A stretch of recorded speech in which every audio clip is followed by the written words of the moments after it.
Hey everyone, welcome back. Today we're delving into Absolute Wonder Woman issue number 5, a thrilling tale that explores sacrifice, transformation, and heroism like never before. In this issue, Diana faces a colossal foe in Gateway City, the Tetracide, a creature that defies nature itself. But the story goes beyond just a battle. It's also a profound journey into Diana's inner conflicts as she grapples with her identity, the legacy of her mother, Cersei, and the brutal choices required to save the day. Brace yourselves, because this story takes Wonder Woman to places we've rarely seen, both physically and emotionally. From ancient curses to ultimate transformations, there's a lot to unpack. Let's break it all down. The scene unfolds in the chaos of Gateway City, a battleground on the brink of catastrophe. Diana surveys the aftermath of her strike, her thoughts heavy. "Well, I wasn't expecting that," she murmurs to herself. A direct hit might have ended it, but life seldom offers perfection. The wound inflicted on the Tetracide, a monstrous adversary, seems insufficient to force it to retreat. Still, Diana steels herself. We make the best of what we have. Above, the Athena blade falls from the heavens, its sleek form glinting in the sunlight as it finds its way back to her grasp. She clasps it with reverence. "Hello, my friend," she whispers. "Thank you." The stillness shatters as the military opens fire, launching rockets towards the creature. Diana's heart tightens. "Hera, no," she cries, realizing the devastation those missiles could unleash. With a desperate gesture, she invokes her magic, her voice a plea to the goddess Hecate. The air crackles with arcane energy, and two of the missiles veer off course, saved from their deadly trajectory. But even the goddess's aid has limits. A third missile continues its path, striking toward the city, its doom imminent. Diana's breath catches. There is no time. She watches, helpless, as the missile closes in, until a fiery strike blazes across the sky. Pegasus, her loyal companion, unleashes a torrent of flames, igniting the missile midair and sparing the city. Relief floods Diana's voice. "Thank you, Hecate. Thank you, Pegasus. We can't afford another close call like that." Before the smoke clears, another threat emerges. A jet, its nose pointed toward the Tetracide, a missile primed for launch. Diana doesn't hesitate. She soars to meet the aircraft, her silhouette framed against the sun, and signals the pilot. She tells the pilot to stop firing missiles. The pilot recognizes her authority and complies. The tension eases, but only for a moment. Diana descends, her gaze fixed on the creature. Already, the Tetracide's wounds begin to mend, its grotesque form knitting itself back together. She clenches her fists, holding her lasso, and her thoughts racing. All she's doing is delaying the inevitable. And when there's no time left, desperation takes over. Diana, steadfast as ever, prepares herself for whatever comes next. The scene shifts to the Wild Owls in Hell, a realm both eerie and wondrous, where Cersei and Diana sit amidst the flickering light of an otherworldly fire. They are deep in conversation, their words heavy with meaning. "I'm very sorry," Cersei begins, her voice gentle yet firm. "If I've given you the impression your future is negative, because it is not. It's glorious." She extends her hand, presenting Diana with a glimmering lasso. Its green threads seem to hum with latent power. "I name it sacrifice," Cersei says with a earnestness that carries the weight of the weapon's purpose. Later, Diana stands alone on the battlefield, her axe gleaming as she faces a harpy with talons sharp enough to shred steel. The creature screeches, lunging for her, but Diana strikes with precision. When the axe proves insufficient, she wields the lasso, sacrifice, wrapping it around the harpy and strangling the life from the beast. Yet, as the battle ends, an uneasy settles over her. She finds Cersei and tells her that using the lasso to take a life didn't sit right with her. Cersei regards her with a knowing look, her tone pragmatic. "Diana, not everything you meet will decide to be your best friend. Many will try to kill you before even shoving away your hand of friendship. Your lasso, sacrifice, is made for exactly that." She gestures towards Diana's wounds, still raw from the fight, "and it looks like the harpy nearly killed you, even with sacrifice in hand. Perhaps you should take a moment to be grateful for her, instead of cursing her. Compromises. Diana. Diana shakes her head, noting the subtle cruelty in Cersei's perspective. In this intense moment, Wonder Woman is confronted by Hecate, the ancient goddess of magic, whose presence alone feels like a spell being cast. The conversation starts cryptic. Hecate tells Diana she's right, but about what? Maybe both, Hecate replies, then leans into the darker truth. Diana is a weapon, forged not by fate, but by design. Diana confesses her fear, unsure if her mother molded her out of love or necessity. Hecate doesn't sugarcoat it. If your mother glimpses the future and made you into something cruel, she warns, maybe it's because you'll need to be cruel. Diana pushes back, saying her mother only sees fragments of what's to come, not the whole picture. But Hecate flips the question back at her with piercing clarity. Do you trust her, or do you think she's leading you down a path you don't understand? It's a chilling reminder that being Wonder Woman might not mean being a hero, but being a weapon the world will come to fear.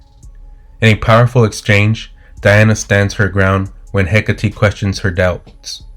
No, she says, with unwavering resolve, but Hecate pushes deeper.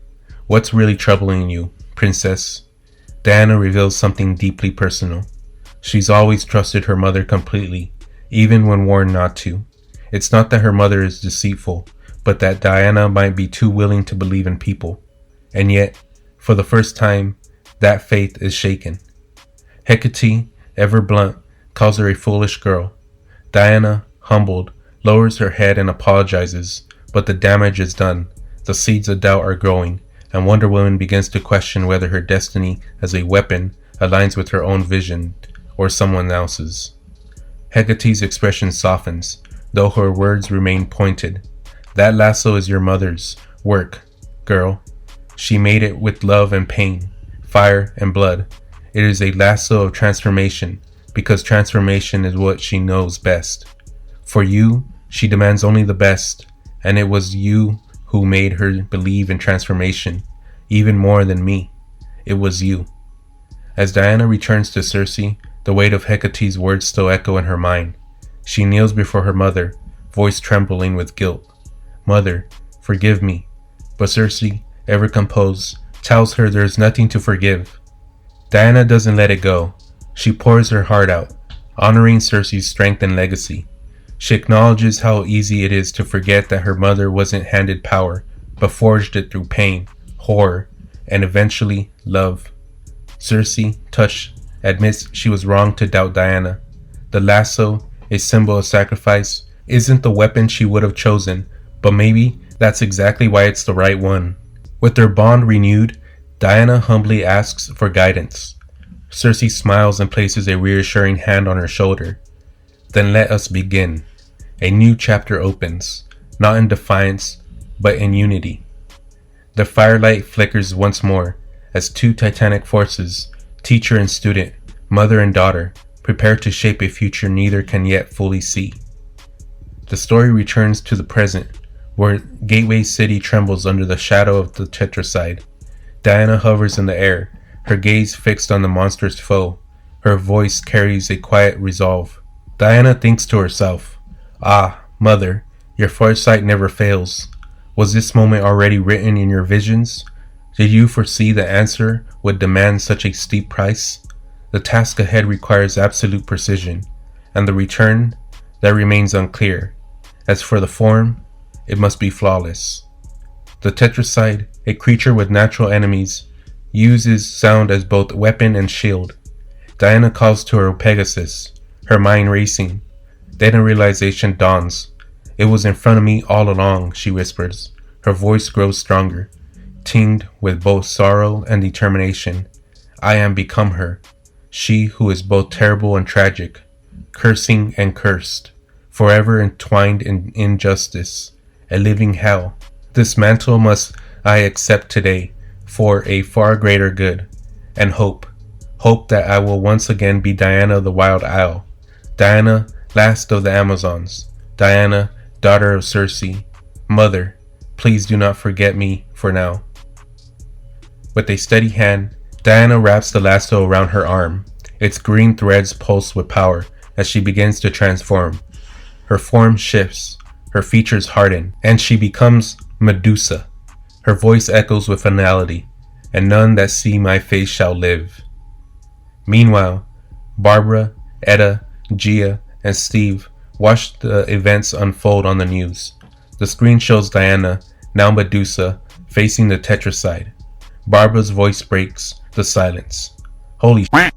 Steve stares in disbelief. Steve gapes, stunned. What happened to her? Barbara's voice is low, heavy. She became Medusa. Somehow, she's turned herself into this. Etta frowns. Who's Medusa? Barbara exhales. A priestess of Athena. The myths say Poseidon violated her in the goddess's temple, so Athena cursed her, made her this. Gia whispers, sickened. That's terrible. Barbara's jaw tightens. The gods are, but history's messy. Maybe it didn't happen that way. Maybe the real curse wasn't the snakes or the scales. It's that anyone who meets her gaze turns to stone. The screen flickers as Medusa, once Diana, meets the tetracide's gaze. Instantly, the beast stiffens, its monstrous frame hardening into lifeless stone. Barbara sucks in a sharp breath. It's dead. So why is she still? Etta bites her lip. What if it's not just a switch you flip? If you lose yourself in something, how do you find your way back? Steve tells them that someone reminds you of who you are. Etta whirls on him, eyes wide. Steve, no. He doesn't flinch. She tore her arm off to pull me out of hell. You really think I'm walking away?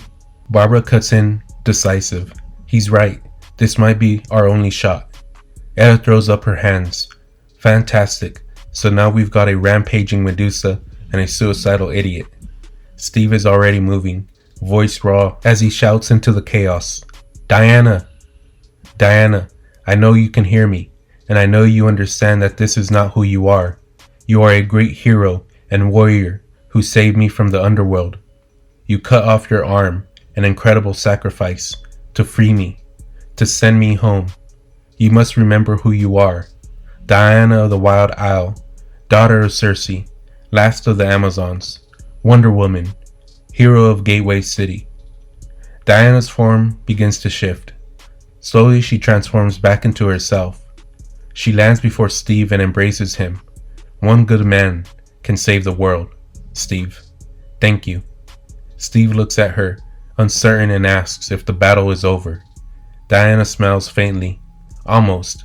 Unlike everything else, however, I think this part will be most satisfying.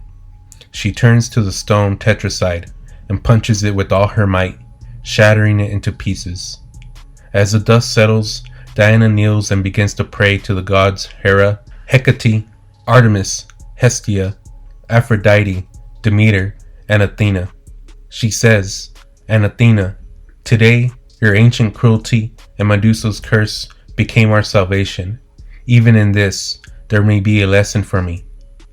As Steve and the others approach Diana, he tentatively calls her name. Diana reflects on how Medusa's story reminds her that even gods can succumb to hatred, and emphasizes the importance of overcoming fear and anger. She thanks the group for helping her regain her true self. When Steve asks if she's departing, the question hangs in the air. Diana shakes her head. Oh, there's much to be done. I'm not going any. But before she can get the words out, the ground beneath them begins to crack. A massive blue hand bursts forth, grabbing Diana and pulling her into the earth. The group stares in shock. Etta's voice cuts through the silence. What the f***? And that's the end of Absolute Wonder Woman issue number 5. Diana's journey in the issue shows us the incredible balance she maintains between her humanity and godhood. We saw her make the ultimate sacrifice by embracing the form of Medusa, a being cursed with tragedy and power, to defeat the Tetracide and save Gateway City. But the story didn't stop there. Her friends, Steve, Etta, Barbara, and Gia, remind her of who she truly is, helping Diana find her way back to herself and reaffirming her identity as Wonder Woman, the hero they all look up to.